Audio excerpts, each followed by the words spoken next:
min ko min mbiyetemi ko Alhassane Da, doyen des joueurs à Ndioum, coach de l'ASC Duppo wala de l'équipe de Duppo.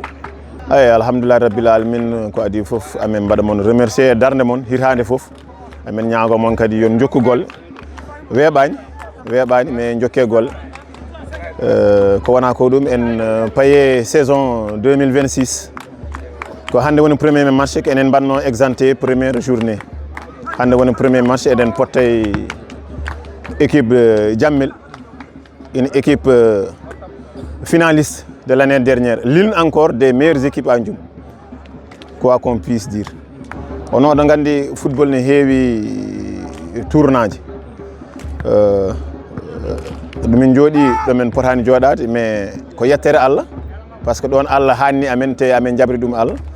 Il y a eu des erreurs mais beydu dum wadde non parce que il y avait un certain temps nous avons des blessés et joueurs don gandi la majeure partie des joueurs étudiants yahoɓe ne garta ɓe ngala ɗo ɓe gañima ɗum waɗi handicap mais noon ko yettere Allah min nimsani e komin jooɗi ko ɗomin jooɗiri ɗo minen Duppo min ngala pression par ce que woni min ngala pression min kulmi tan ko joueur aji am soɓe joui à leur valeur ala équipe boɓe donki joudude ala équipe tampinowoɓe heddi noon no ñalɗi mbadi mais noon si ils jouent sur leur vraie valeur pression alana kam ko équipe adverse jogoto pression wona équipe am non min ko ɗum woni forum parce que nous on s'entraîne d'autant plus que nous faisons partie les premiers ASC fuɗɗade hivernal on s'est préparé comme il faut on s'est préparé parce que navetani ko ɗum tan ko heddi ko fof ça vient après mais physique o woni base football fof ko gonda technique fof si physiquement tu n'es pas prêt tu ne peux pas gérer un match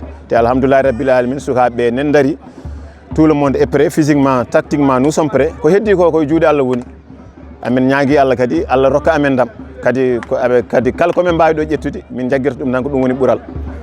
Merci coach, bonne chance. Jarama, merci, du courage.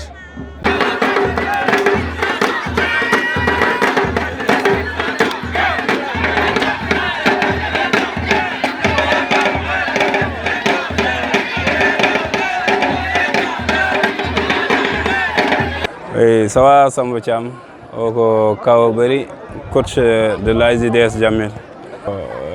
Match contre Diaguéré, c'était bien préparé. Hein? On attendait aussi à une équipe très engagée, très déterminée comme Diaguéré. Mais on a très bien joué le match. On a dominé à tel point qu'on a mérité victoire.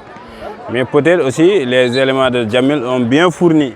Mais jour de faire que jour de faire tant quoi. Et on a essayé de tirer des leçons pour véritablement pouvoir avancer. Le match passé, nous avons tiré des leçons. Parce qu'actuellement, notre seul et unique problème à l'heure actuelle, c'est la finition. Et le match, et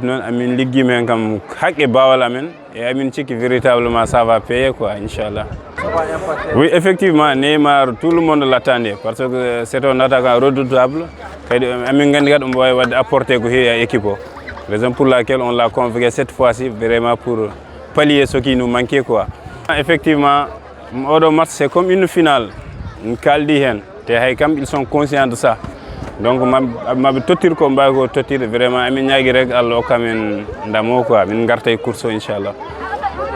Ok, merci beaucoup, Bach. Jaram, ciao.